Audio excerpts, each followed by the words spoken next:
야, 이 망할 놈의 할망구야. 귀 처먹었어? 돈 내놓으라고 돈.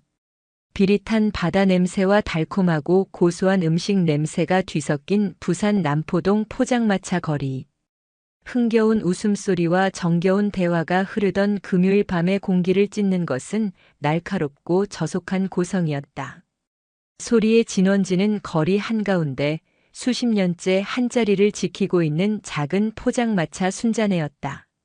어묵 국물이 따스한 김을 피워 올리고 새빨간 떡볶이가 먹음직스럽게 끓고 있는 그곳에 어울리지 않는 그림자가 드리워져 있었다.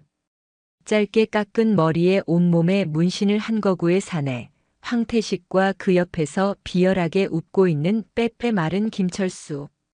그들은 막걸리 병을 손에 쥔 채 금방이라도 부술듯이 위협하며 포장마차 주인 박순자 여사를 몰아세우고 있었다. 아이고 총각들. 와 이라는데. 내가 뭘 잘못했다고. 주름진 손으로 앞치마를 꼭 붙잡은 순자 여사의 목소리가 가늘게 떨렸다. 그녀는 이 거리의 터줏대감이었다. 억척스럽게 좌판을 끌며 장사를 시작해 지금의 작은 포장마차를 일구기까지 그녀의 손을 거쳐간 떡볶이와 어묵은 셀 수 없었다. 이 거리의 모든 상인들은 그녀에게 순자 이모, 순자 엄마라 부르며 친가족처럼 지냈다. 그런 그녀에게 삿대질을 하며 위협하는 낯선 사내들의 등장은 모든 이의 심장을 서늘하게 만들었다. 황태식이 순자 여사의 어깨를 거칠게 밀치며 소리쳤다. 잘못? 이 자리에서 장사하는 것 자체가 잘못이야 할망구야. 우리 칠성파 구역에서 장사하려면 자릿세를 내는 게 예의 아니야? 오늘부터 매달 100만 원씩 상납해. 그럼 우리가 아주 편안하게 장사하게 해줄 테니까. 그 말이 떨어지기 무섭게 김철수가 옆에 있던 플라스틱 의자를 걷어차 버렸다. 쾅! 하는 소리와 함께 의자가 나뒹굴었고 놀란 손님 몇몇이 비명을 지르며 자리에서 일어섰다. 주변 상인들은 안절부절 못하며 발을 동동 굴렀지만 누구 하나 섣불리 나서지 못했다. 그들의 눈에는 공포가 서려 있었다. 바로 그때였다. 거기 그만하시죠. 나지막하지만 단단한 목소리가 그들의 대화에 끼어들었다. 목소리는 인파 속에서 걸어나온 한 젊은 여성에게서 나오고 있었다. 질끈 묶은 긴 머리, 화장기 없는 깨끗한 얼굴, 그리고 군더더기 없는 검은색 티셔츠와 청바지 차림. 평범해 보이는 그녀였지만 그 눈빛만큼은 평범하지 않았다. 칠흑 같은 밤하늘처럼 깊고 날카롭게 벼려진 칼처럼 서늘했다. 707 특수임무단 백호부대 소속 현역 중령 백지안. 그녀는 열흘간의 달콤한 휴가를 받아 막 고향 부산에 도착한 길이었다.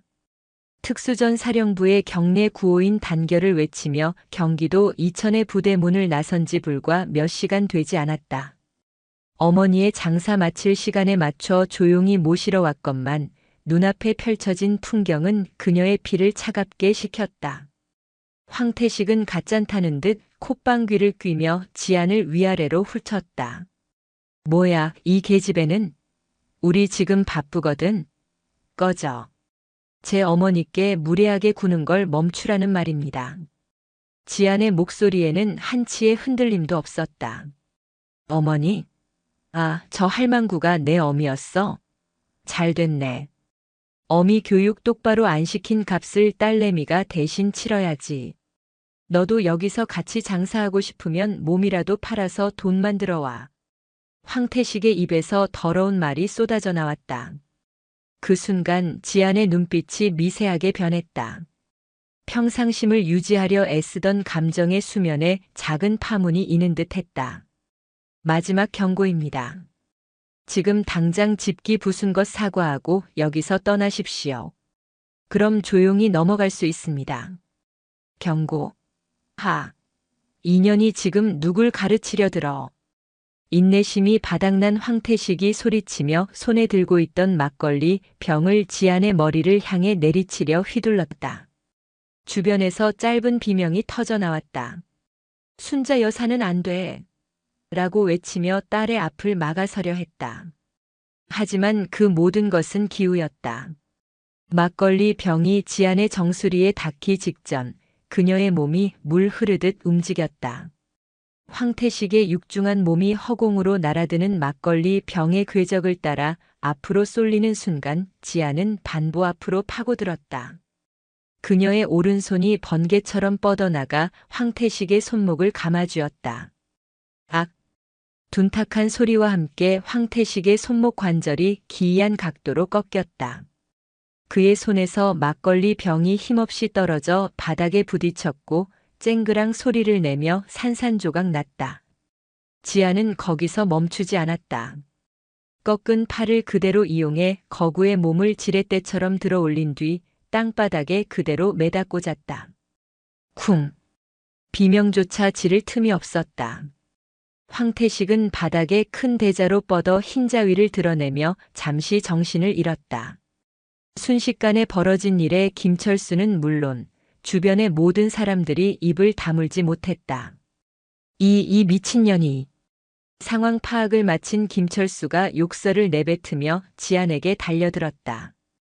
그러나 그의 어설픈 주먹은 지안의 상대가 되지 못했다. 지안은 몸을 살짝 비트는 것만으로 주먹을 피하고 그대로 그의 복부에 정확하게 팔꿈치를 꽂아 넣었다. 컥! 김철수는 숨막히는 소리를 내며 새우처럼 몸을 구부렸다. 지아는 그의 뒷목을 잡아 그대로 무릎으로 얼굴을 가격했다. 두 번째 타격에 김철수는 바닥에 쓰러져 고통스럽게 신음했다. 그 모든 과정은 단 10초도 걸리지 않았다. 거리를 가득 채운 것은 정적이었다. 방금 전까지 기세등등하게 행패를 부리던 건장한 사내 둘이 속수무책으로 쓰러져 있는 모습은 비현실적이기까지 했다. 지아는 흐트러짐 없는 자세로 서서 자신의 손을 한번 폈다 쥐었다. 훈련으로 단련된 사람을 살리기도 하고 해하기도 하는 손이었다. 그녀는 조용히 어머니에게 다가가 떨고 있는 어깨를 감싸 안았다. 어머니 괜찮으세요? 다친 데는 없으시고요. 지안아. 순자 여사는 딸의 얼굴과 바닥에 쓰러진 사내들을 번갈아 보며 말을 잇지 못했다. 자랑스러운 딸이었지만 동시에 그녀의 손에 저렇게 쉽게 사람이 나가떨어지는 모습은 낯설고 두려웠다. 그때 바닥에서 간신히 정신을 차린 황태식이 피 섞인 침을 뱉으며 악을 썼다. 시발 거기 꼼짝 말고 있어. 너 군인이지?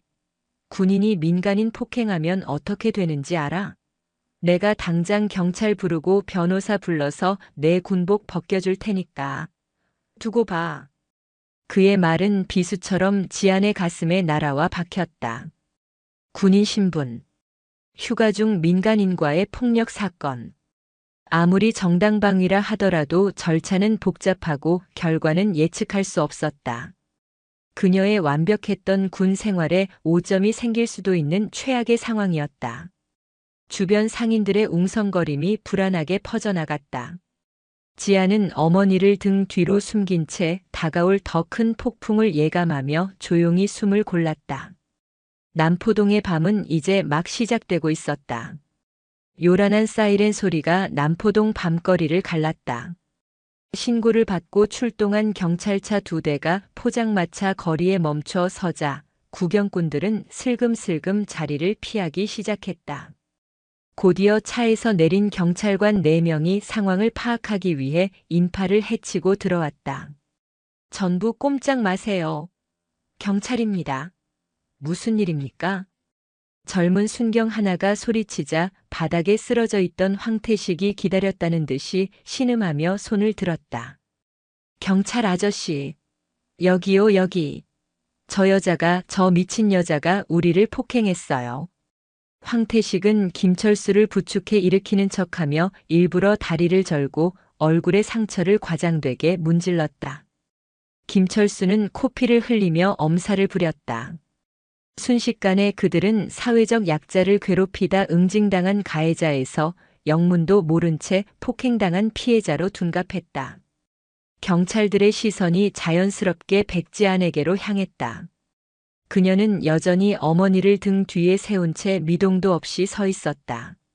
멀쩡한 그녀와 바닥에 나뒹굴고 상처를 입은 두 남자의 모습은 누가 보아도 지안에게 불리한 그림이었다. 선생님, 저분들 말씀이 사실입니까? 폭행 혐의로 조사를 좀 받아야겠습니다. 나이 지긋한 경위가 지안에게 다가와 말했다. 그의 말투는 정중했지만 눈빛에는 의심이 가득했다. 지안은 침착하게 대답했다. 제가 한 것이 맞습니다. 하지만 정당방위였습니다. 저 두 사람이 먼저 제 어머니를 위협하고 집기를 부수며 행패를 부렸습니다. 정당방위요? 저 두 사람은 그냥 술 좀 마시고 이야기를 하려던 것뿐인데 다짜고짜 당신이 무술을 쓰며 공격했다고 하는데요. 경위의 목소리에 날이 서기 시작했다. 황태식은 그 틈을 놓치지 않고 거들었다. 맞아요.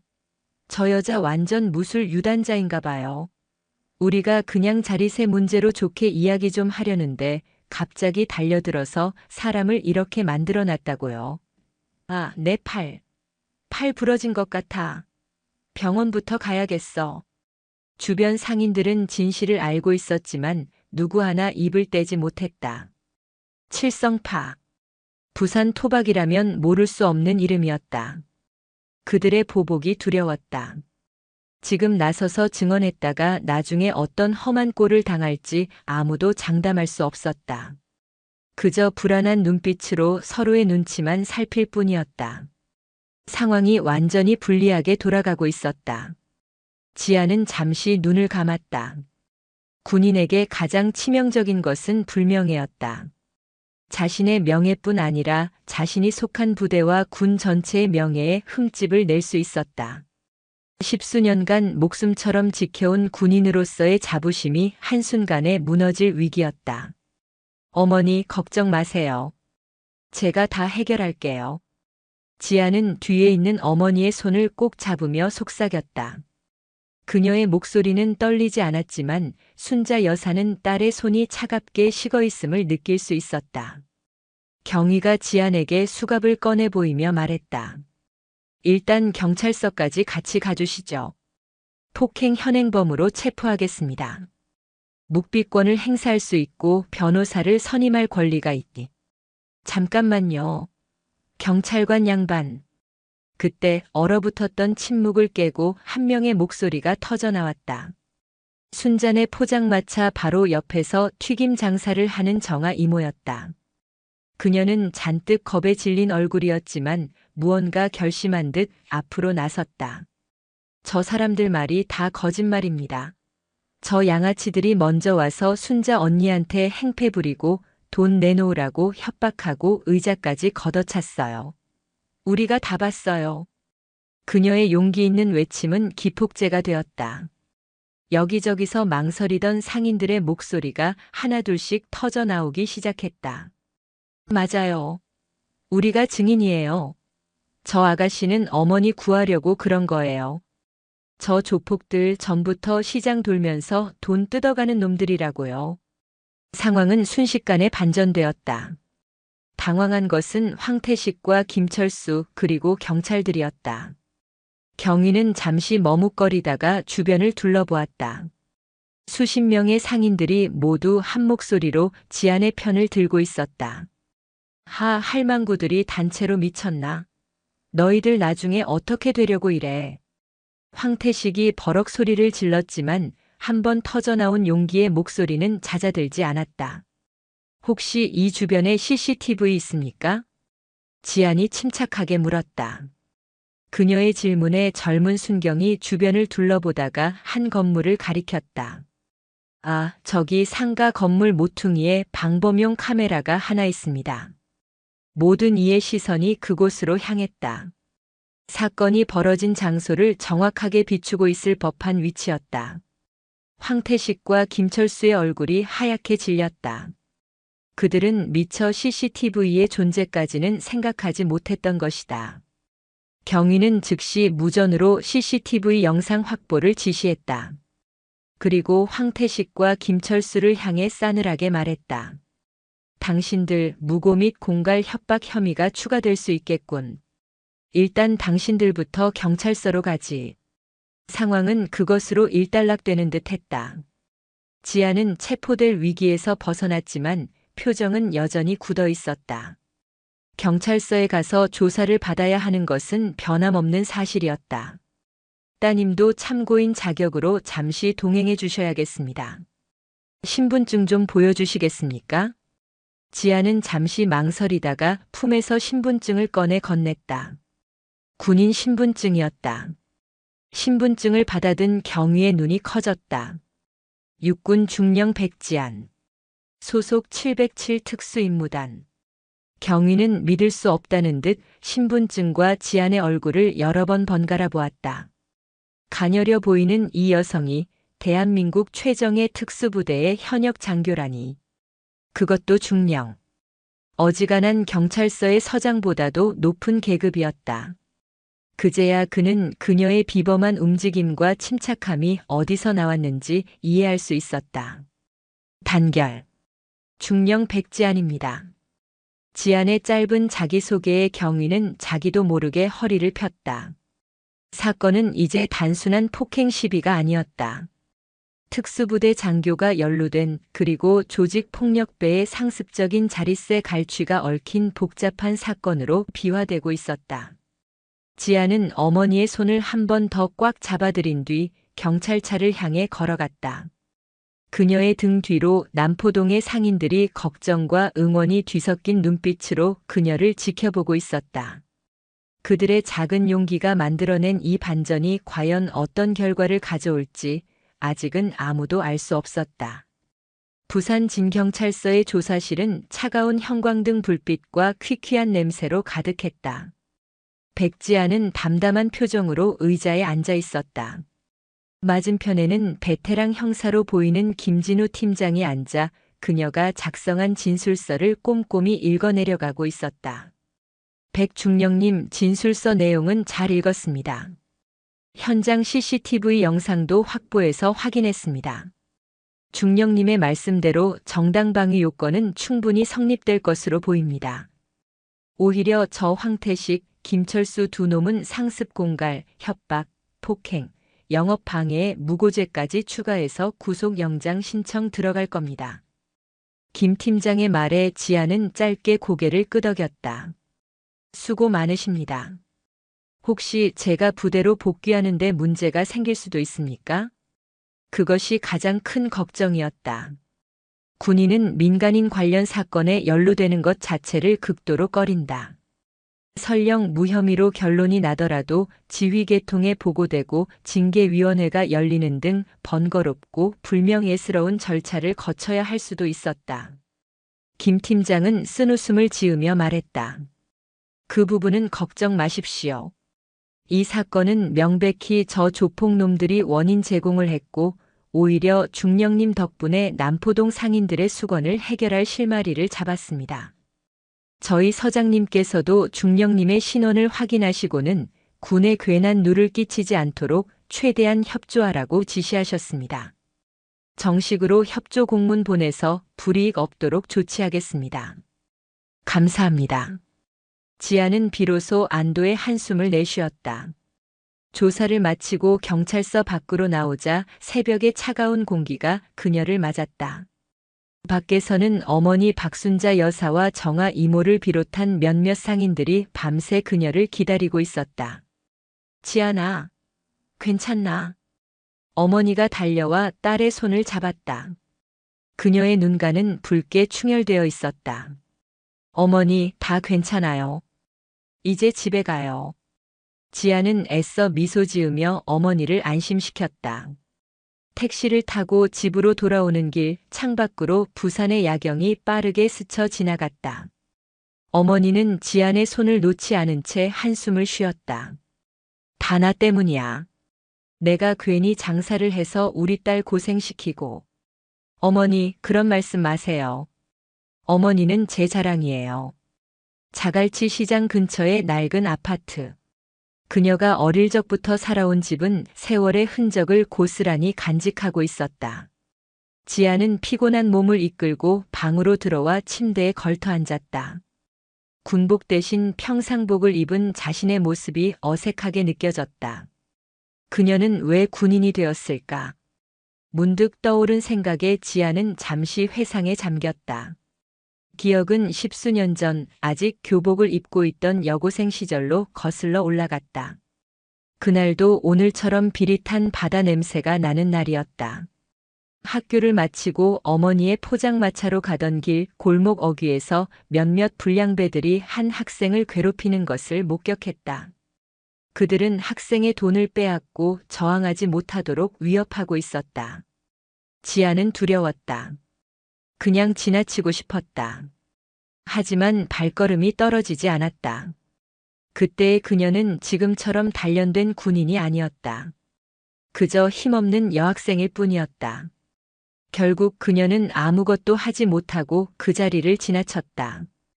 그날 밤 잠자리에 누워 괴롭힘당하던 학생의 겁에 질린 눈빛을 떠올리며 지아는 수치심과 무력감에 몸서리쳤다. 약한 것을 지켜주지 못했다는 죄책감이 그녀를 짓눌렀다. 그날 이후 백지아는 결심했다. 다시는 무력하게 외면하지 않겠다고. 약한 사람들의 방패가 되어주겠다고. 그녀는 체육관에 등록해 무술을 배우기 시작했고 누구보다 열심히 공부해 육군사관학교에 입학했다. 그리고 마침내 가장 험하고 힘든 길이라는 특전사의 길을, 그것도 남성 군인들도 버티기 힘든 707 특임단의 길을 스스로 선택했다.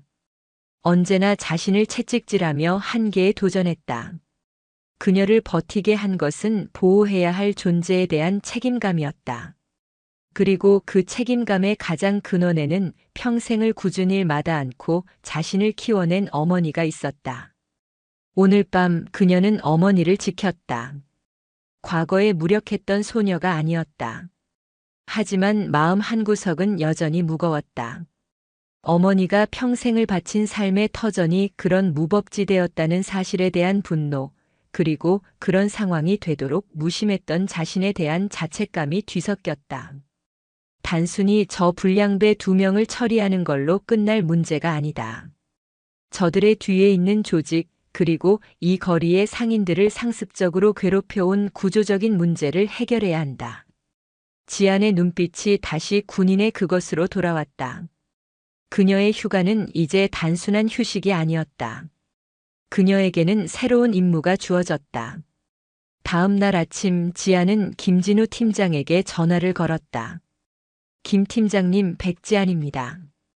어제 사건 관련해서 추가로 드릴 말씀이 있습니다. 황태식과 김철수가 속한 칠성파라는 조직에 대해 본격적으로 수사할 계획이 있으십니까? 수학이 넘어 김 팀장의 목소리는 의외라는 듯 했다. 네, 물론입니다. 하지만 아시다시피 이런 조직들은 꼬리 자르기에 능해서 저 녀석들 선에서 처벌이 끝나고 흐지부지 될 가능성이 높습니다. 확실한 증거나 내부 고발자가 없이는 상부 조직까지 치기가 어렵습니다. 그렇다면 제가 돕겠습니다. 지안의 목소리는 단호했다. 네. 중령님께서 어떻게? 팀장님. 저는 정보 수집과 분석, 그리고 작전 계획 수립의 전문가입니다. 물론 제가 직접 수사에 관여할 수는 없겠지요. 하지만 이 사건의 피해자이자 참고인으로서 제가 보고 듣고 분석한 정보를 제공하며 수사에 협조할 수는 있을 겁니다. 남포동 포장마차 거리를 수년간 괴롭혀온 독버섯을 이번 기회에 뿌리 뽑고 싶습니다. 그녀의 말에는 단순한 분노를 넘어선 국가와 국민을 지키는 군인의 굳은 의지가 담겨 있었다. 김진우 팀장은 잠시 침묵하다가 이내 결심한 듯 말했다. 알겠습니다, 중령님. 중령님 같은 분과 함께라면 한번 해볼 만하겠습니다. 백지안의 짧은 휴가는 이제 부산의 밤거리를 정화하기 위한 보이지 않는 전쟁의 서막을 열고 있었다. 그녀는 조용히 창밖을 바라보았다. 평화로워 보이는 도시의 이면에는 반드시 제거해야 할 어둠이 도사리고 있었다. 그리고 그녀는 그 어둠 속으로 걸어 들어갈 준비가 되어 있었다. 백지안과 김진우 팀장은 남포동이 내려다 보이는 용두산 공원 한적한 벤치에서 다시 만났다. 경찰서나 카페처럼 눈에 띄는 장소를 피한 것은 김 팀장의 제안이었다. 그들의 만남은 이제 공식적인 참고인 조사가 아닌 비공식적인 공조의 시작이었기 때문이다. 중령님께서 군에서 익힌 기술을 민간 수사에 접목한다는 발상, 처음에는 솔직히 반신반의했습니다. 김 팀장이 자판기 커피를 한 모금 마시며 입을 열었다.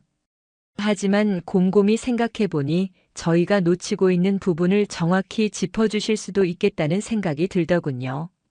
적을 알고 나를 알아야 백전백승이라 했는데 저희는 저 칠성파라는 놈들에 대해 아직 모르는 게 너무 많습니다. 지아는 부산항을 멀리 내다보며 말했다. 전쟁과 범죄는 본질적으로 비슷합니다. 명확한 목표가 있고 그 목표를 달성하기 위해 정보를 수집하고 약점을 분석하며 가장 효과적인 방법으로 타격해야 하죠. 지금 우리에게 가장 필요한 것은 정보입니다. 특히 현장에서 살아 움직이는 인간 정보 HUMINT가 절대적으로 부족합니다. 인간 정보라 상인들을 말씀하시는 거군요. 하지만 다들 보복이 두려워 입을 열려고 하지 않습니다. 저희가 공식적으로 탐문 수사를 시작하면 칠성파 놈들 귀에 바로 들어갈 거고 그럼 그나마 있던 협조의 문도 닫혀버릴 겁니다. 김 팀장의 말에는 일선 형사의 고충이 묻어났다. 그래서 경찰이 아닌 제가 필요한 겁니다. 지안의 눈이 빛났다. 저는 순잔의 딸입니다. 군인 백지안이 아니라 그저 휴가차 내려온 딸로서 상인들에게 다가갈 겁니다. 경찰의 탐문처럼 딱딱한 질문을 던지는 게 아닙니다.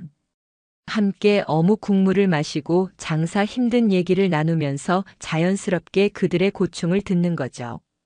누가 언제 어떤 방식으로 돈을 뜯어갔는지, 그들의 행동 패턴, 조직 내 역할 분담 같은 것들을 파악해서 하나의 그림으로 만들어야 합니다. 그녀는 마치 군사작전을 브리핑하듯 차분하게 설명했다. 테러 조직의 네트워크를 분석하듯 범죄 조직의 자금 흐름과 영향력 행사 방식을 파악하겠다는 것이었다. 김 팀장은 그녀의 말에 감탄하며 고개를 끄덕였다.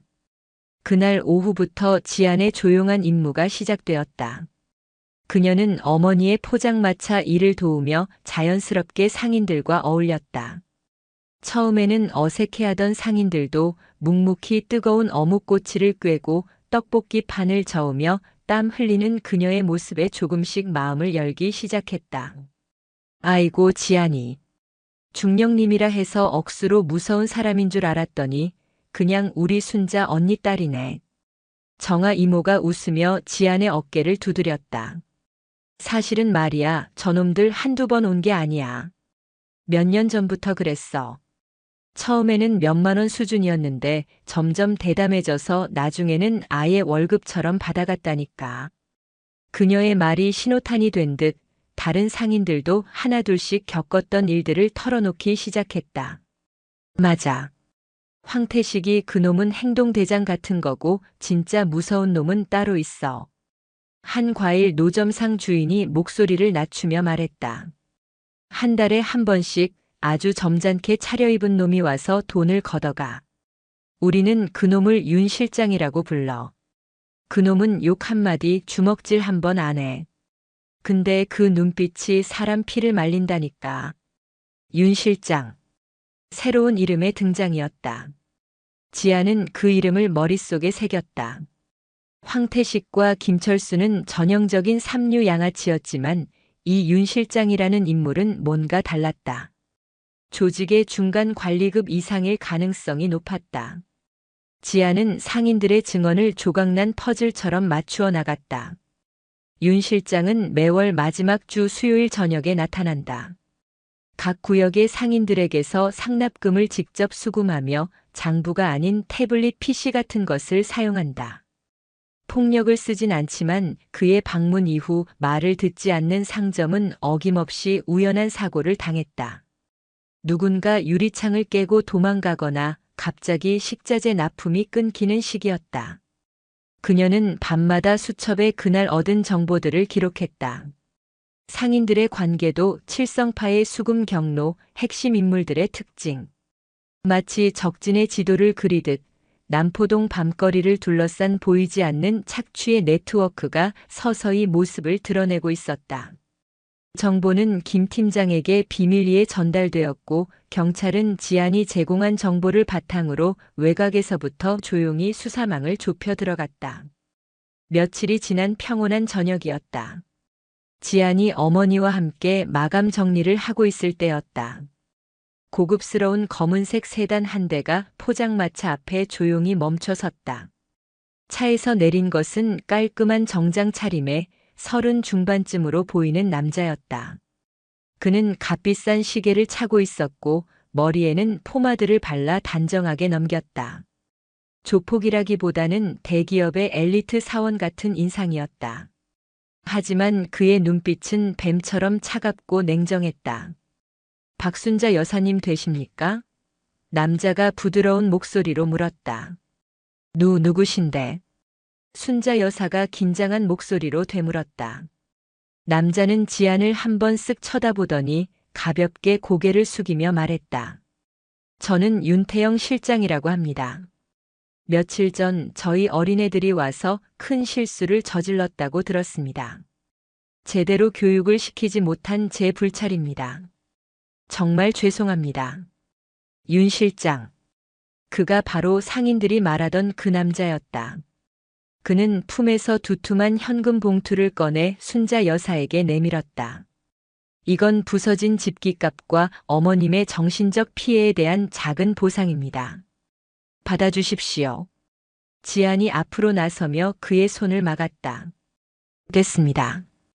보상은 경찰을 통해 법적으로 처리하겠습니다. 윤 실장은 지안의 행동을 예상했다는 듯 희미하게 웃었다. 역시 따님이시군요. 백지안 씨 맞으시죠? 대단한 분이라고 들었습니다. 휴가차 고향에 오셔서 좋은 일 하셨습니다. 덕분에 저희도 철없는 아이들 버릇을 고칠 기회가 생겼고요. 그의 말투는 더없이 정중했지만 그 안에 담긴 가시는 날카로웠다. 다만 세상 일이라는 게 말입니다. 너무 정의감만 앞세우다 보면 다치는 사람이 생기기 마련입니다. 본인뿐만 아니라 주변 사람들이 말이죠. 저희는 그저 이 남포동 상인분들과 오랫동안 좋은 관계를 유지하고 싶을 뿐입니다. 어머님께서도 수십 년간 이 자리에서 장사하셨는데 앞으로도 편안하게 장사하셔야지요. 안 그렇습니까? 그것은 사과를 빙자한 명백한 협박이었다.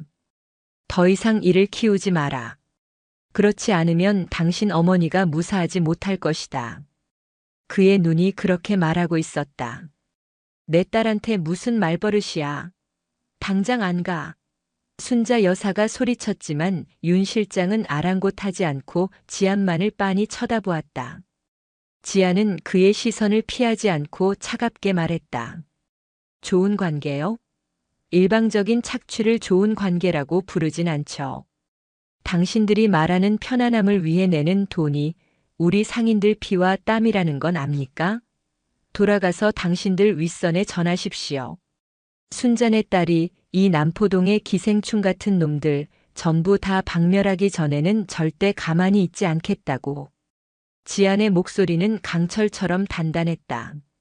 그 순간 윤 실장의 부드럽던 표정이 처음으로 굳어졌다. 그의 눈에 스쳐 지나가는 살기를 지안은 놓치지 않았다. 좋은 충고 감사히 듣겠습니다.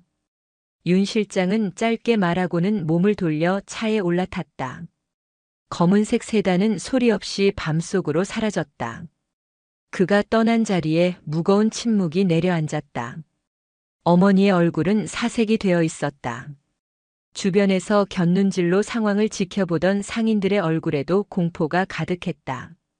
황태식 같은 양아치들의 행패와는 차원이 다른 조직적인 위협의 실체가 눈앞에 드러난 순간이었다. 지안은 이제 자신이 훨씬 더 교활하고 위험한 적을 상대해야 한다는 것을 직감했다. 보이지 않는 전선은 이제 막 그 서막을 올리고 있었다. 윤태영 실장의 방문 이후 남포동 포장마차 거리에는 폭풍전야와 같은 긴장감이 감돌았다. 상인들은 눈에 띄게 말이 줄었고 서로 대화할 때조차 주변을 살피는 버릇이 생겼다. 칠성파에 보이지 않는 압박이 그들의 숨통을 조여오고 있었다. 김진우 팀장의 수사팀 역시 난관에 부딪혔다. 윤태영이라는 인물을 추적했지만 그는 유령과도 같았다. 그의 이름으로 된 사업체는 서류상으로는 완벽한 페이퍼 컴퍼니였고 자금 흐름은 여러 개의 대포 통장을 거치며 교묘하게 세탁되고 있었다. 결정적인 증거 없이는 그를 엮을 수 없었다. 한편 백지아는 자신에게도 변화가 생겼음을 감지했다. 부대로부터 걸려온 안부 전화를 받을 때나 동기들과 메시지를 주고받을 때면 까마득히 먼 세상 이야기처럼 느껴졌다. 온 신경이 남포동에 보이지 않는 적에게 쏠려 있었다. 그리고 그 적들 역시 그녀를 주시하고 있었다. 어머니의 장을 보러 자갈치 시장에 갈 때면 항상 같은 자리에 주차된 낡은 승합차 한 대가 눈에 들어왔다. 서면의 서점에서 군사 전문 서적을 뒤적일 때면 모자를 푹 눌러 쓴 남자가 어색하게 잡지를 보는 척하며 그녀를 힐끔거렸다. 미행. 그것도 아주 어설픈 미행이었다. 아마추어들. 지아는 속으로 콧방귀를 뀌었다. 적의 동태를 파악하기 위해 수십 킬로미터를 포복하고 몇 날 며칠을 은신처에서 잠복하는 것이 일상인 그녀에게 저런 미행은 어린애 장난 같았다. 그녀는 그들의 감시를 역이용하기로 마음먹었다. 어느 날 오후 지아는 일부러 김 팀장에게 전화를 거는 척하며 큰 소리로 말했다. 네, 팀장님. 오늘 저녁 7시에 광안리 해변의 555 카페에서 뵙겠습니다. 확보한 증인 명단 직접 전달해 드리겠습니다.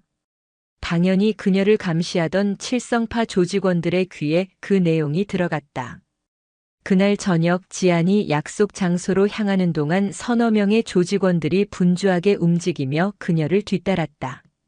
하지만 지안은 복잡한 골목길과 지하철 환승을 이용해 그들을 따돌린 뒤 전혀 다른 장소인 송도 해수욕장에서 유유히 김 팀장을 만났다. 광안리로 달려간 조직원들은 몇 시간을 허탕치고 나서야 자신들이 속았다는 것을 깨달았다. 이런 식의 역정보 흘리기는 몇 차례 더 이어졌고 칠성파의 감시망에 혼란을 주기에 충분했다. 그들은 자신들이 상대하는 여자가 보통 내기가 아님을 뼈저리게 느끼기 시작했다.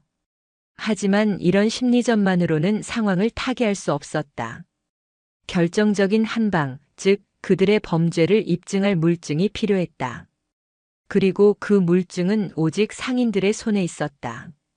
지안의 끈질긴 설득과 그녀가 보여준 흔들림 없는 모습에 가장 먼저 움직인 것은 정아 이모였다. 그녀는 자신의 튀김 가게에서 밤늦게 몇몇 뜻을 같이 하는 상인들을 불러 모았다. 순자 여사와 지안도 그 자리에 함께했다. 우리가 언제까지 이렇게 숨죽이고 살아야 하는데 저놈들한테 돈 갖다 바치려고 평생 허리 휘어가면서 일한 거 아니잖아. 정아 이모가 분통을 터뜨렸다. 지안이가 저렇게 목숨 걸고 우리를 지켜주려고 하는데 우리가 숨어만 있으면 뭐가 돼. 이건 아니지. 그녀의 말에 다른 상인들도 동요하기 시작했다. 두려움보다 분노가 더 커지는 순간이었다. 그들은 지난 수년간 칠성파에게 뜯겨온 돈의 액수와 날짜, 수금해간 조직원의 인상착의 등을 기억나는 대로 모두 털어놓기 시작했다. 누군가는 협박을 받을 때 몰래 녹음해둔 파일이 있었고 또 다른 누군가는 돈을 건네는 장면이 멀리서 찍힌 상가 CCTV 영상을 가지고 있었다. 그들은 십시일반으로 모은 자료들을 바탕으로 비밀 장부를 만들기 시작했다. 언제 누가 얼마를 빼앗아갔는지 빼곡하게 적힌 그 장부는 상인들의 피눈물이 담긴 기록이었다. 지아는 그 자료들을 체계적으로 정리하고 법적 증거 능력을 가질 수 있도록 조언했다. 작고 미약해 보였던 상인들의 연대는 그렇게 거대한 균열의 시작을 알리고 있었다. 칠성파도 이런 움직임을 감지하지 못할 리 없었다.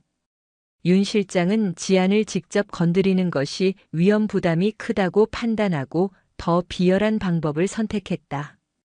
공동체의 가장 약한 고리를 공격하는 것이었다. 며칠 뒤 정아 이모의 아들이 운영하는 작은 배달업체에 문제가 생겼다. 오토바이를 타고 배달을 가던 아들이 신호 대기 중에 뒤에서 달려온 화물 트럭에 부딪히는 사고를 당한 것이다. 다행히 큰 부상은 아니었지만 문제는 그 이후였다. 트럭에서 내린 운전자는 사과는커녕 눈 똑바로 뜨고 다녀라. 다음에는 병원 정도로 안 끝난다라는 섬뜩한 말을 남기고 사라졌다. 명백한 보복이자 경고였다. 소식을 들은 상인들은 공포에 휩싸였다. 자신들 때문에 애먼 자식까지 피해를 보자 정아 이모는 망연자실했다. 내가 잘못 생각했어. 우리가 저놈들을 어떻게 이겨? 라며 자책하는 그녀 앞에서 상인들의 결의는 다시 흔들리기 시작했다. 바로 그때 병원에서 막 돌아온 정아 이모의 아들이 가게로 들어섰다. 팔에 깁스를 한 그는 어머니와 상인들을 보며 오히려 화를 냈다.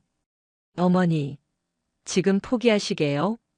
저놈들이 노리는 게 바로 그거잖아요. 이렇게 우리가 무서워서 물러나면 평생 저놈들 노예로 살아야 해요. 저 다친 거 괜찮아요.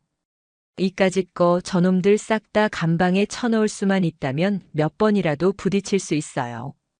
아들의 당찬 외침에 정아 이모는 눈물을 훔치며 다시 일어섰다. 그 모습은 다른 상인들의 마음에 꺼져가던 불씨를 다시 지폈다. 두려움이 분노로, 분노가 용기로 변하는 순간이었다. 그들은 더 이상 망설이지 않았다. 그날 밤 상인들의 모든 염원과 증거가 담긴 비밀 장부와 자료들이 지안의 손을 거쳐 김진우 팀장에게 전달되었다. 자료를 건네받은 김 팀장의 손이 미세하게 떨리고 있었다. 이 정도일 줄은 정말 감사합니다. 그리고 죄송합니다. 진작 저희가 해결했어야 할 일인데. 지안은 그의 어깨를 두드리며 말했다. 이제부터 시작입니다, 팀장님. 이 증거들이라면 균열을 낼 수 있습니다. 김 팀장은 결의에 찬 눈빛으로 답했다. 균열이 아닙니다, 중령님. 이 정도면 댐을 무너뜨릴 수도 있습니다. 당장 윤태영 그놈 사무실 압수수색 영장부터 신청하겠습니다. 이제 반격할 시간입니다. 어둠이 깊게 깔린 부산의 밤하늘, 마침내 역습의 신호탄이 쏘아 올려지고 있었다. 그 작은 균열은 이제 누구도 막을 수 없는 거대한 붕괴의 시작이 될 것이었다. 새벽 공기가 채 가시지 않은 이른 아침, 부산의 한 오피스텔 건물 지하 주차장으로 경찰 기동대 버스가 소리 없이 미끄러져 들어왔다. 버스에서 내린 수십 명의 형사들과 기동대원들은 일사불란하게 움직였다. 김진우 팀장이 작전 지도를 펼치고 최종 브리핑을 시작했다. 목표는 15층 오션무역. 칠성파의 자금 세탁 창구이자 윤태영의 아지트다. A팀은 정문, B팀은 비상계단을 통해 동시에 진입한다. 내부 직원들의 저항이 있을 수 있으니 주의하고 특히 컴퓨터 하드디스크와 서류 캐비닛을 최우선으로 확보한다. 모두 준비됐나? 네. 긴장감이 감도는 가운데 김 팀장의 손이 올라갔다. 작전 개시. 형사들이 건물의 심장부를 향해 쏘아진 화살처럼 흩어졌다. 15층 오션 무역 사무실에서는 아무것도 모르는 직원들이 커피를 마시며 하루 업무를 시작하고 있었다. 바로 그때 부산경찰청에서 나왔습니다. 모두 손머리 위로 올리고 꼼짝 마. 라는 외침과 함께 사무실 문이 열리고 방탄조끼와 헬멧으로 무장한 경찰들이 들이닥쳤다. 사무실은 순식간에 아수라장이 되었다. 일부 조직원들이 저항하려 했지만 전문적으로 훈련된 기동대원들에게는 상대가 되지 못했다. 윤태영은 자신의 사무실에서 창밖을 보며 여유롭게 통화를 하다가 문이 부서지는 소리와 함께 들이닥친 김 팀장과 마주쳤다. 그의 얼굴에서 처음으로 여유가 사라지고 당혹감이 번졌다.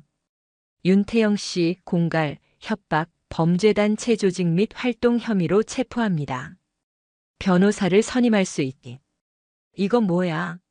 당신들 미쳤어? 내 변호사 당장 불러. 윤태영이 발악했지만 그의 손목에는 차가운 수갑이 채워졌다. 압수수색은 성공적이었다. 사무실에서는 남포동 시장뿐만 아니라 부산 시내 유흥가와 오락실 등에서 상납받은 자금을 관리한 이중 장부가 발견되었다. 컴퓨터에서는 상부 조직원들과의 통신 기록과 자금 흐름을 증명하는 결정적인 증거들이 쏟아져 나왔다. 같은 시각 백지아는 남포동 포장마차 거리에 있었다. 그녀는 평소와 다름없이 어머니의 일을 돕고 있었다. 하지만 그녀의 귀에는 작은 무선 이어폰이 꽂혀 있었고 김 팀장과 실시간으로 상황을 공유하고 있었다.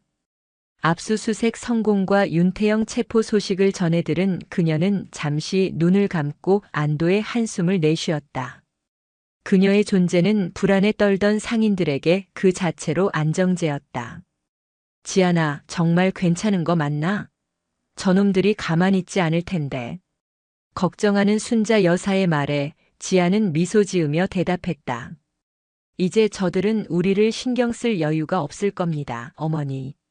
자기들 발등에 떨어진 불을 끄기에도 바쁠 테니까요. 그녀의 말처럼 경찰서 조사실의 윤태영은 궁지에 몰려 있었다. 처음에는 묵비권을 행사하며 변호사만 찾던 그였지만 김 팀장이 상인들이 피눈물로 작성한 비밀 장부와 사무실에서 압수한 이중 장부를 함께 눈앞에 펼쳐놓자 그의 표정이 무너지기 시작했다. 윤태영 씨, 선택은 두 가지야. 혼자 이 모든 걸 다 뒤집어 쓰고 10년 이상 썩든가 아니면 당신 윗선을 불고 감형을 받든가. 당신 같은 머리 좋은 사람이 어떤 게 이득인지는 잘 알 텐데. 김 팀장의 회유와 압박에 윤태영은 몇 시간을 고뇌했다. 조직의 의리는 허상이었다. 결국 그는 자신의 안위를 위해 입을 열기 시작했다. 그의 입에서는 칠성파의 핵심 간부들과 그들의 비호 아래 이루어진 더 큰 범죄의 실상들이 폭포수처럼 쏟아져 나왔다. 사건은 이제 남포동 시장의 작은 소란을 넘어 부산 전체를 뒤흔드는 거대한 조직 폭력배 소탕 작전으로 번지고 있었다. 부산경찰청은 즉시 특별수사본부를 꾸렸고 언론에도 서서히 관련 내용이 보도되기 시작했다. 그날 밤 늦은 시간까지 어머니의 가게 정리를 돕던 지아는 창고 구석에서 낡은 상자 하나를 발견했다. 무심코 상자를 열어본 그녀는 그 안에서 빛바랜 앨범 하나를 찾아냈다. 앨범을 펼치자 낡은 흑백 사진 한 장이 눈에 들어왔다. 젊은 시절의 어머니와 그 옆에 경찰 제복을 입고 늠름하게 서 있는 한 남자. 바로 어릴 적 돌아가신 그녀의 아버지였다.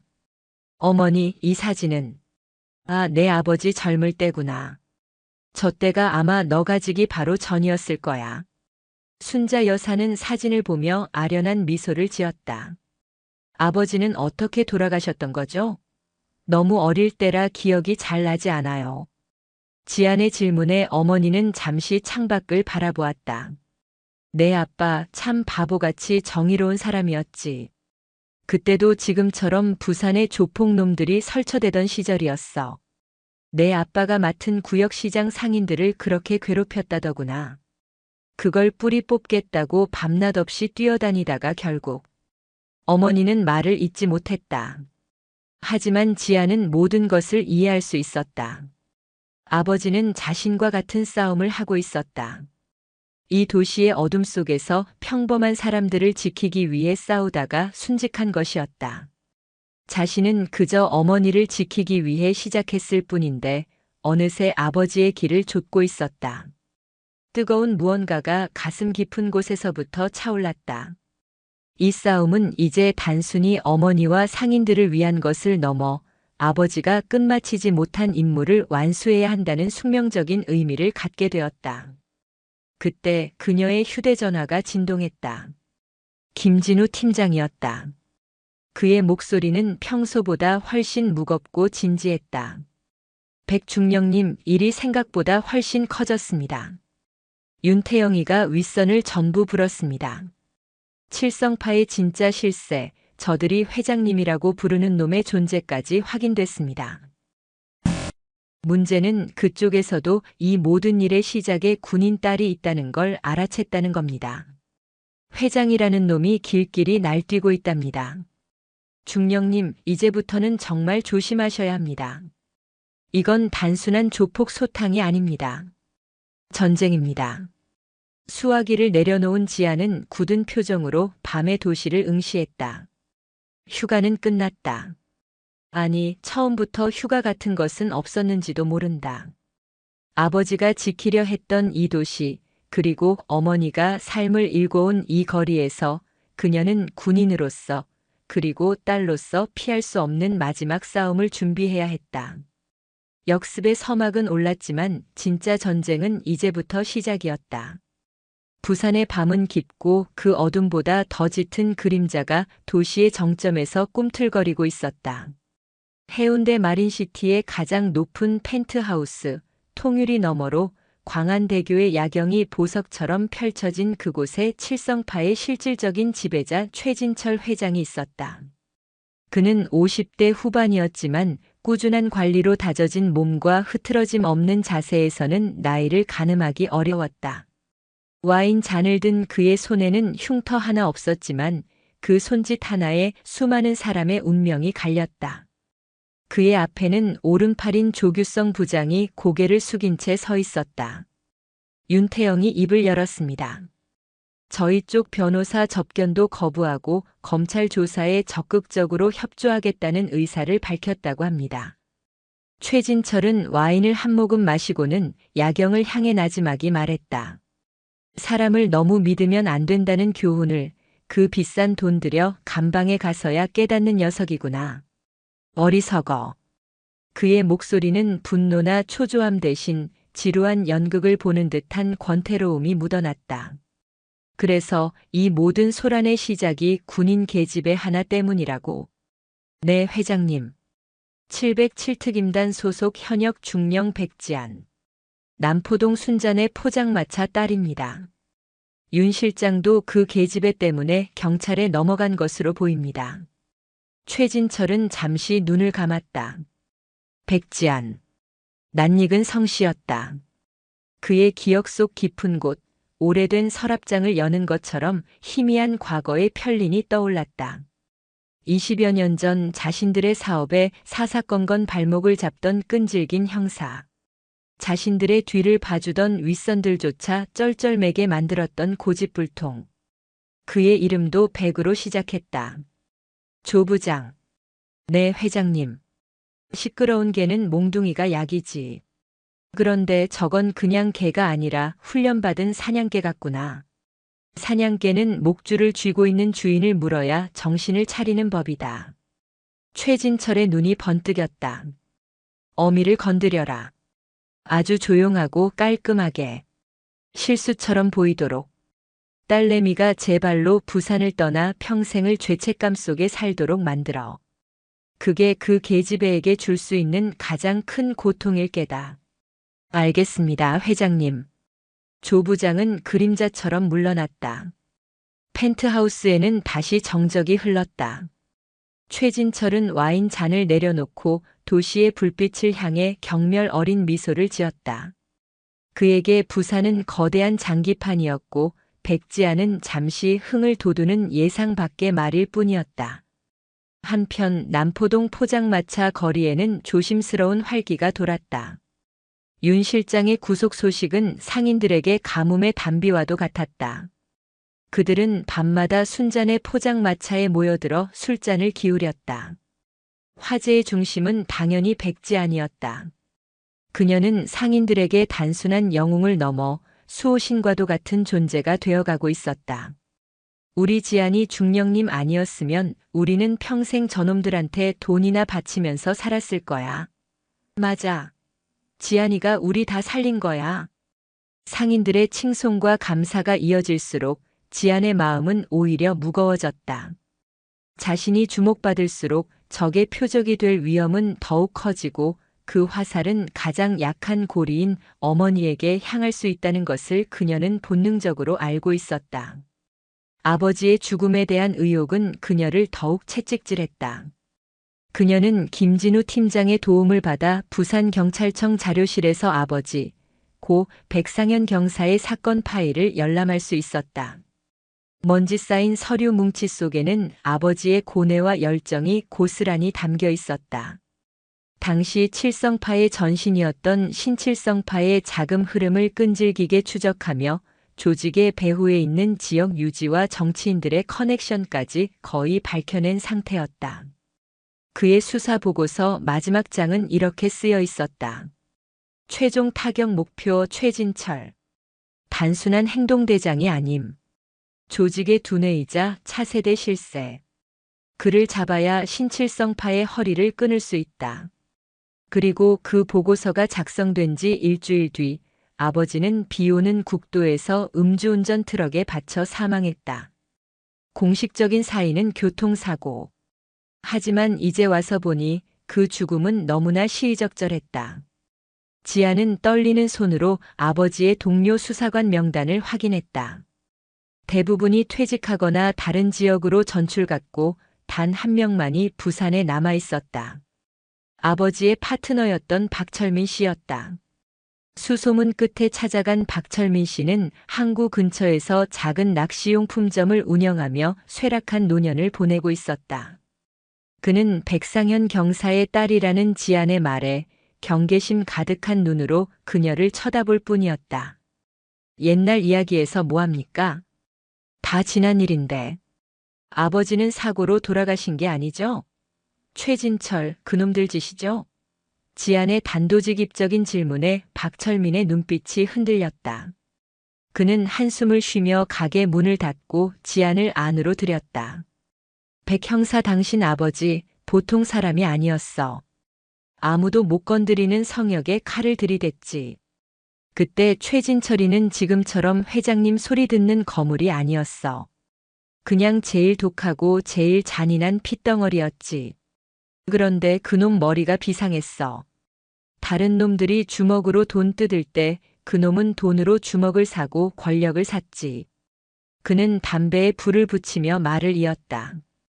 당신 아버지가 최진철의 돈줄을 거의 다 찾아냈을 때쯤 윗선에서 수사 중단 압력이 내려왔어.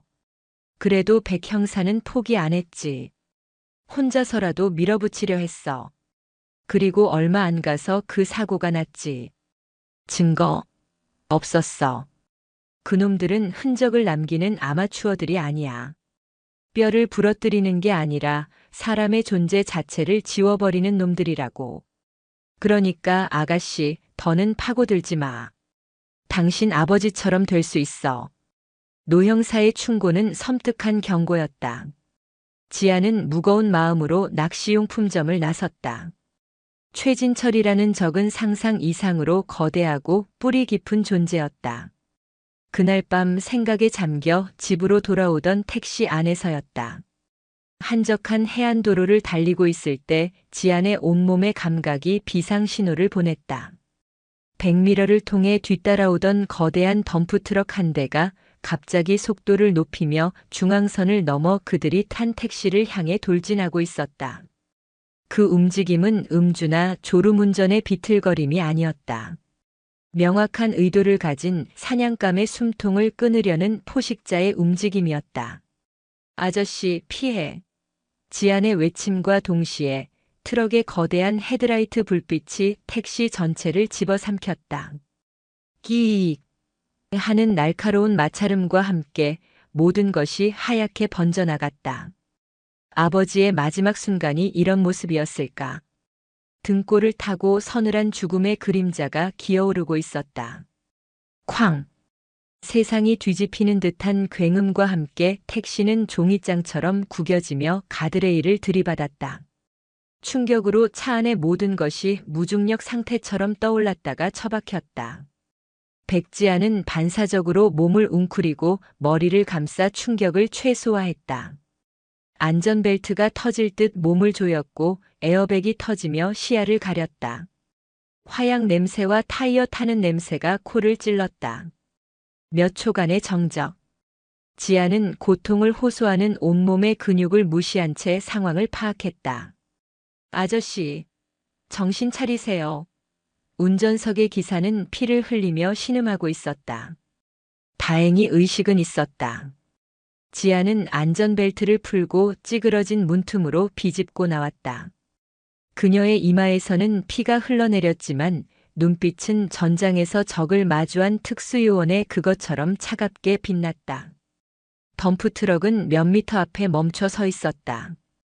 운전석 문이 열리고 한 남자가 잠시 이쪽을 보더니 이내 반대편으로 달려 어둠 속으로 사라졌다.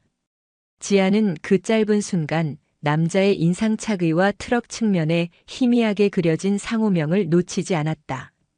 대성골재. 그녀는 즉시 휴대폰으로 119에 신고하고 김진우 팀장에게 연락했다. 팀장님, 저입니다. 사고를 위장한 공격이 있었습니다. 최진철의 전쟁 선포였다. 그리고 그 방식은 20여 년 전 그녀의 아버지를 앗아간 방식과 소름 끼치도록 닮아 있었다. 분노가 머리끝까지 치밀었지만 지아는 오히려 얼음처럼 냉정해졌다. 사냥감이 되었다면 이제 사냥꾼이 될 차례였다. 그녀는 더 이상 어머니를 위험에 노출시킬 수 없다고 판단했다. 다음 날 새벽 지아는 잠든 어머니를 깨워 모든 상황을 설명했다. 순자 여사는 딸의 단호한 모습에 아무 말도 하지 못하고 조용히 짐을 쌌다. 지아는 부대에 연락해 비공식적인 지원을 요청했고 군 시절 연을 맺었던 동기의 도움을 받아 기장군 외곽에 한적한 별장을 임시 거처로 마련했다. 완벽한 은신처였다. 어머니, 며칠만, 아주 며칠만 여기에 계세요. 제가 모든 걸 끝내고 모시러 올게요. 조심해야 한다, 지아나. 어머니의 눈에 맺힌 눈물을 뒤로한 채 지아는 다시 전장으로 돌아왔다. 그녀는 이제 집으로 돌아가지 않았다. 김진우 팀장이 마련해준 작은 안가에 머물며 본격적인 반격을 준비했다. 그녀는 이제 보호받아야 할 민간인이 아니라 작전을 수행하는 지휘관이었다. 트럭 운전사 신원 확보됐습니까? 안가에 차려진 임시 상황실에서 지안이 물었다. 김 팀장은 막 도착한 보고서를 그녀에게 건넸다. 네. 대성골재는 이미 폐업한 유령 회사고 트럭은 대포 차량입니다. 하지만 중령님이 말씀하신 인상착의와 주변 CCTV를 분석해서 용의자를 특정했습니다. 전과 사범의 박용대. 도박 빚이 수억 원대에 이르는 자입니다. 돈 때문에 고용된 하수인일 겁니다. 그놈들은 박용대를 가만두지 않을 겁니다. 입을 막기 위해 반드시 제거하려 하겠죠. 지안의 예측대로였다. 그녀는 부산시 지도를 펼쳐놓고 박용대의 예상 도주로와 은신처를 분석하기 시작했다. 팀장님, 박용대를 바로 체포하지 마십시오. 그를 미끼로 써야 합니다. 더 큰 고기를 잡기 위한 미끼로요. 지아는 사냥 계획을 설명하기 시작했다. 박용대의 연고지를 중심으로 경찰이 포위망을 좁혀 들어가는 것처럼 위장해 그를 심리적으로 압박한다. 동시에 그가 칠성파의 구조를 요청할 수밖에 없는 상황으로 몰아넣는다. 칠성파가 박용대를 빼돌리거나 제거하기 위해 움직이는 바로 그 순간을 덮치는 것이 작전의 핵심이었다. 그녀는 박용대가 숨어들 만한 폐공장, 항구의 창고 등 몇 군데를 후보지로 지목하고 각 장소의 지형과 구조를 분석해 경찰의 매복 지점과 예상 교전 수치까지 세세하게 계획했다. 김진우 팀장과 형사들은 현역 특수부대 지휘관의 실시간 작전 브리핑을 입을 다물지 못한 채 지켜보았다. 작전은 지안의 예측대로 흘러갔다. 경찰의 수사망이 좁혀오자 궁지에 몰린 박용대는 결국 칠성파에 연락했다. 그리고 그날 밤 칠성파는 박용대를 밀항선에 태워 해외로 도피시키기 위해 영도구의 한 낡은 냉동 창고에서 접선하기로 했다. 그곳은 지안이 가장 유력한 접선 장소로 지목했던 곳 중 하나였다. 어둠이 내린 냉동 창고 주변으로 수십 명의 형사들이 소리 없이 배치되었다. 지안은 김 팀장과 함께 지휘 차량 안에서 무선 교신을 들으며 상황을 총괄했다. 목표 차량 진입. 검은색 카니발 한 대. 약속된 시간이 되자 칠성파의 차량이 창고 안으로 들어섰다. 차에서 내린 것은 황태식 같은 양아치들이 아니었다. 잘 훈련된 움직임, 예리한 눈빛. 최진철 회장의 직속 해결사들이었다. 그들을 이끄는 것은 조규성 부장이었다. 그들이 박용대와 접촉하는 순간 김 팀장의 명령이 떨어졌다. 진입. 사방에 매복해 있던 형사들이 일제히 창고를 덮쳤다. 꼼짝 마. 경찰이다. 혼란 속에서 총격전 대신 격렬한 육탄전이 벌어졌다. 칠성파 해결사들의 저항은 거셌지만 수적 우위에 있는 경찰에게는 역부족이었다. 대부분의 조직원들이 제압될 무렵 조규성 부장은 연기처럼 창고 뒤편으로 빠져나가려 했다. 하지만 그 길목에는 어둠보다 더 짙은 그림자가 그를 기다리고 있었다. 바로 백지안이었다. 그녀는 공식적으로 작전에 참여할 수 없었지만 만약의 사태를 대비해 가장 중요한 퇴로를 막고 있었던 것이다. 조규성 씨 맞습니까? 회장님께는 혼자 가셔야겠습니다. 지안의 목소리에 조 부장은 흠칫하며 돌아섰다. 그의 눈에 지안의 모습이 들어왔다. 가녀리지만 강철 같은 기세를 뿜어내는 여자. 그는 권총을 뽑아 들려 했지만 그보다 지안의 움직임이 빨랐다. 그녀는 바닥을 박차고 허공을 날아 그의 손목을 꺾고 팔꿈치로 명치를 가격했다. 전문 살상 기술로 단련된 간결하고 치명적인 움직임이었다. 조 부장은 비명도 지르지 못한 채 쓰러졌다. 그는 고통 속에서 자신을 내려다보는 지안의 눈을 보았다. 그 눈은 사냥감의 숨통을 끄는 사냥꾼의 차가운 눈빛이었다. 두 명의 프로페셔널. 한 명은 범죄의 그림자 속에서 다른 한 명은 국가의 이름 아래에서 서로의 길을 걸어온 두 존재가 마침내 격돌한 순간이었다. 이제 왕을 잡기 위한 길목의 마지막 졸이 잡혔다. 조규성 부장의 체포는 무너지는 두 개의 마지막 버팀목을 뽑아버린 것과 같았다. 그는 윤태영과는 격이 다른 최진철 회장의 가장 깊은 비밀까지 공유하는 인물이었다. 조사실에 앉은 그는 처음에는 입을 굳게 다물었다. 조직의 2인자라는 자존심과 회장에 대한 마지막 의리가 그를 버티게 했다. 하지만 김진우 팀장과 수사팀은 백지안의 조언에 따라 그의 가장 약한 부분을 파고들었다. 그것은 생존 본능이었다. 조 부장, 당신이 입 다물고 있어도 게임은 끝났어. 윤태영이가 분장부 박용대 증언, 그리고 당신 부하들 진술까지. 이걸로 최진철은 무기징역 아니면 사형이야. 근데 당신이 끝까지 입 다물면 어떻게 될까? 최진철이는 분명 당신한테 모든 걸 덮어씌우고 꼬리 자르기를 할 거야. 나는 모르는 일이다. 조 부장이 독단적으로 벌인 짓이다. 이 바닥 생리 당신이 더 잘 알잖아. 결정타는 지안이 제공한 정보였다. 그녀는 조 부장의 심리 상태를 분석하고 그가 최진철에게 절대적으로 충성하는 것이 아니라 두려움 때문에 복종하고 있을 가능성이 높다고 판단했다. 최진철 회장이 당신 뒤를 봐줄 것 같습니까? 그는 당신이 잡히자마자 당신의 가족 주변에 사람을 붙였습니다. 당신이 입을 여는지 감시하기 위해서. 그게 당신이 모시던 회장님의 방식입니다. 이 말에 조 부장의 눈빛이 처음으로 심하게 흔들렸다. 결국 그는 무너졌다. 그의 입에서는 칠성파의 검은 제국을 지탱해 온 모든 비밀들이 쏟아져 나왔다. 정관계 로비 리스트, 차명으로 숨겨둔 재산, 비밀 금고의 위치, 그리고 최진철 회장의 은신처와 이동 경로까지. 마침내 왕을 잡기 위한 모든 정보가 확보되었다. 며칠 뒤 부산경찰청 특별수사본부의 가장 깊숙한 곳에 위치한 상황실. 거대한 지도와 스크린 앞에는 김진우 팀장을 비롯한 핵심 수사관들과 백지안이 서 있었다. 분위기는 결전을 앞둔 지휘본부처럼 비장했다. 조 부장의 진술에 따르면 최진철은 내일 밤 10시 해운대 자신의 펜트하우스에서 마카오의 범죄 조직과 대규모의 자금 거래를 할 예정입니다. 수천억 원대의 불법 도박 자금을 세탁하고 그 일부를 밀수품 대금으로 지불하는 현장입니다. 그놈을 현행범으로 체포할 절호의 기회입니다. 김 팀장의 브리핑이 끝나자 지안이 앞으로 나섰다. 펜트하우스는 요새나 다름없습니다. 정문으로 진입하는 것은 사실상 불가능합니다.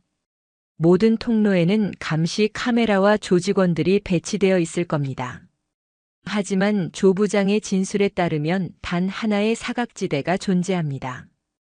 그녀는 펜트하우스의 설계도를 가리켰다. 바로 건물 외벽 헬리패드와 연결된 비상 통로입니다. 경비가 가장 허술할 수밖에 없는 곳이죠. 경찰 특공대가 헬기를 이용해 옥상으로 침투, 비상 통로를 통해 내부로 진입하는 것이 가장 효과적입니다. 동시에 지상에서는 A팀이 정문에서 소란을 피워 시선을 끌고 B팀이 지하 주차장을 통해 퇴로를 차단해야 합니다. 그녀의 작전 계획은 완벽했다. 군사작전의 정석과도 같았다. 수사팀 모두가 그녀의 통찰력에 감탄하며 세부적인 계획을 수립하기 시작했다. 왕을 잡기 위한 마지막 작전, 체크메이트가 그렇게 입안되었다. 작전 개시 전날 밤 지아는 기장에 있는 어머니를 찾아갔다. 오랜만에 만난 어머니는 딸의 얼굴이 그새 반쪽이 된 것을 보고 가슴 아파했다. 이제 다 끝나간다. 지아나 맞지? 네, 어머니. 거의 다 왔어요. 내일이면 모든 게 끝날 거예요. 두 사람은 말없이 저녁 식사를 했다. 설거지를 마치고 순자 여사는 조용히 안방으로 들어가 작은 상자 하나를 들고 나왔다. 상자 안에는 낡고 닳았지만 여전히 은빛으로 빛나는 경찰 흉장이 들어있었다. 지안 아버지의 유품이었다. 내 아버지가 늘 품속에 지니고 다니던 기다. 어머니는 딸의 손에 흉장을 쥐어주었다.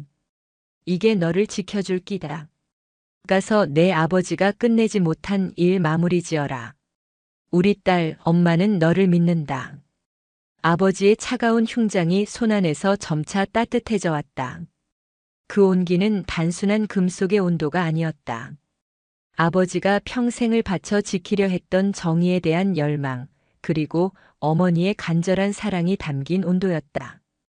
그 순간 지안의 마음속에 남아있던 마지막 불안과 망설임이 모두 사라졌다. 그녀는 더 이상 혼자가 아니었다.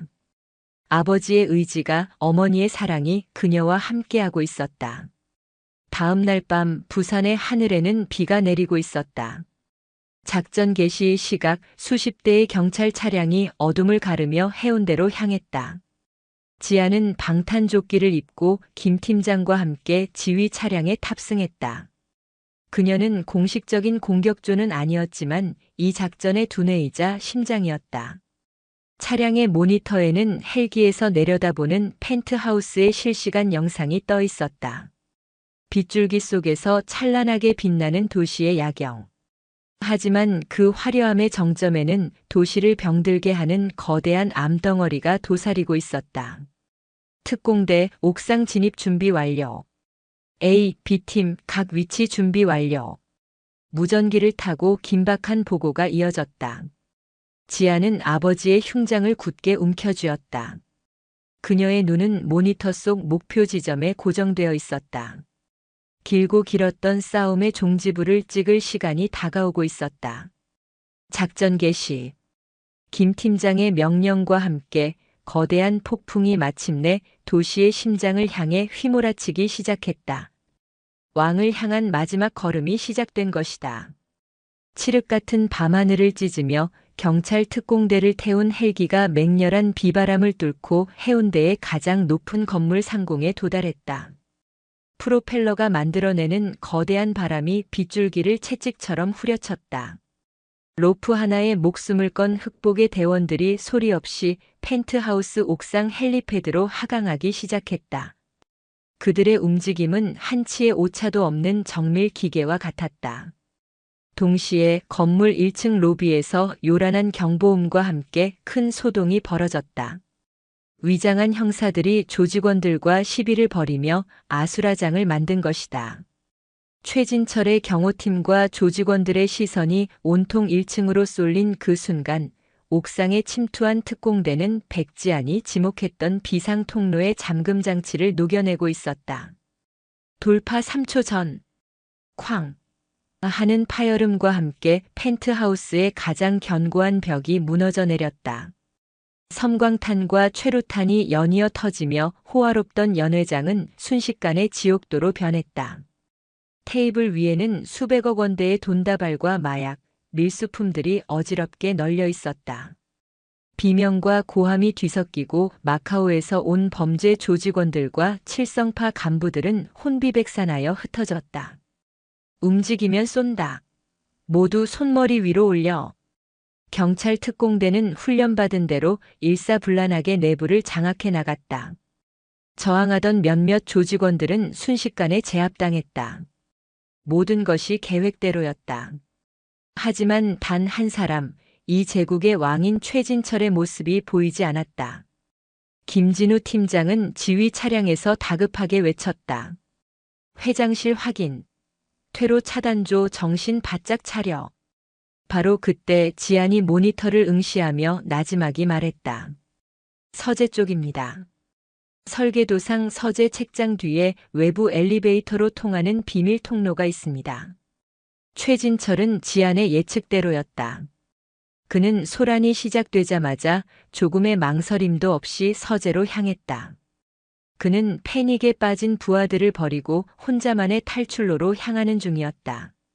책장을 밀자 나타난 비밀 엘리베이터에 막 올라타려던 순간 그는 등 뒤에서 들려오는 차가운 목소리에 발을 멈췄다. 거기까지입니다, 최진철 씨. 그곳에는 경찰 특공대가 아닌 백지안과 김진우 팀장이 서 있었다. 그녀는 이 마지막 순간을 위해 왕의 마지막 퇴로를 직접 막기 위해 이곳에 와 있었다. 최진철은 천천히 돌아섰다. 그의 얼굴에는 놀라움 대신 모든 퍼즐이 맞춰졌다는 듯한 기묘한 납득의 표정이 떠올랐다. 그는 지안의 흔들림 없는 눈빛에서 오래전 끈질기게 자신을 물고 늘어지던 한 형사의 모습을 보았다. 역시 내년이었군. 백상현이 그놈 눈매가 똑 닮았어. 죽어서도 성가시게 하는군. 그의 입에서 나온 아버지의 이름에 지안의 눈빛이 칼날처럼 날카로워졌다. 그녀는 품에서 아버지의 낡은 경찰 흉장을 꺼내 보였다. 아버지를 대신해서 그리고 당신이 짓밟아 온 모든 사람들을 대신해서 당신을 체포합니다. 체포? 하. 최진철이 미친 사람처럼 웃었다. 이 나라 법이 얼마나 우스운지, 내가 돈으로 그 법을 어떻게 주무르는지 내 아비는 몰랐지만 너는 알게 될 거다. 그는 말을 마치는 동시에 품 안에서 작은 권총을 뽑아들었다. 하지만 그의 손가락이 방아쇠에 닿기도 전에 지안의 몸은 이미 움직이고 있었다. 그녀는 총구의 방향을 예측하고 몸을 날렸다. 그의 손목을 쳐내 총을 바닥에 떨어뜨리고 이어지는 동작으로 그의 팔을 꺾어 완벽하게 제압했다. 그녀의 움직임에는 사사로운 복수심이 아닌 오직 상대를 무력화시키는 극도의 효율성만이 존재했다. 악! 비명을 지르며 바닥에 쓰러진 최진철의 위로 김진우 팀장이 다가가 수갑을 채웠다. 철컥하고 수갑이 잠기는 소리는 한 시대의 종말을 알리는 소리와도 같았다. 수십 년간 부산의 밤을 지배해온 범죄 제국의 왕은 그렇게 자신이 가장 경멸하던 법의 이름 아래 무릎 꿇었다. 다음 날 부산은 발칵 뒤집혔다. 칠성파 일망타진 소식은 모든 뉴스의 헤드라인을 장식했다. 남포동 포장마차 거리는 축제 분위기였다. 상인들은 너나 할 것 없이 음식을 내어놓고 서로 얼싸안으며 기쁨을 나눴다.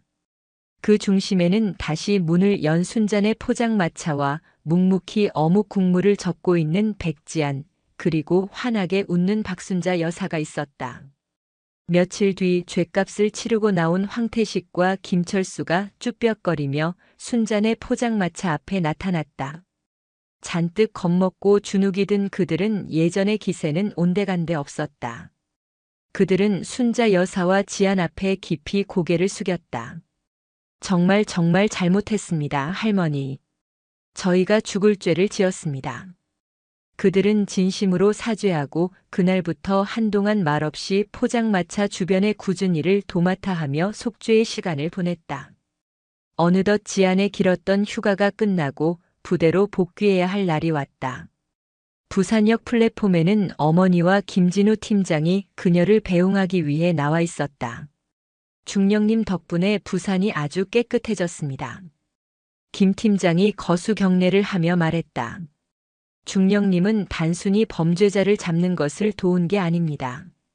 저희에게 정의를 위해 싸운다는 것이 무엇인지 다시 한번 일깨워 주셨습니다. 그리고 중령님 아버님의 재수사가 결정되었습니다. 곧 순직이 인정되고 국립현충원으로 모실 수 있게 될 겁니다. 지안의 눈시울이 뜨거워졌다. 그녀는 말없이 고개를 숙여 감사를 표했다. 어머니는 딸의 손을 꼭 잡았다. 몸 성이 잘 지내고 너무 오래 기다리게 하지는 말고. 네, 어머니. 금방 또 오겠습니다. 삑 하는 기적 소리와 함께 서울행 KTX 열차가 서서히 플랫폼을 빠져나갔다. 지아는 창밖으로 멀어지는 어머니와 부산의 풍경을 바라보았다. 지난밤 내린 비가 도시의 먼지를 모두 씻어낸 듯 하늘은 눈부시게 푸르렀다. 그녀는 주머니 속 아버지의 흉장을 만졌다. 이제 그것은 단순한 유품이 아니었다. 아버지의 의지, 어머니의 사랑, 그리고 자신이 지켜낸 사람들의 희망이 담긴 훈장이었다. 기차는 이내 속도를 높여 새로운 아침이 밝아오는 부산을 뒤로하고 달리기 시작했다. 백지안 중령은 평범한 딸로 돌아왔던 고향에서 한 명의 군인으로서 가장 치열한 전쟁을 치렀다. 그리고 이제 그녀는 조국을 지키는 자신의 자리로 돌아가고 있었다. 그녀의 마음속에는 그 어느 때보다 뜨겁고 선명한 새벽이 밝아오고 있었다.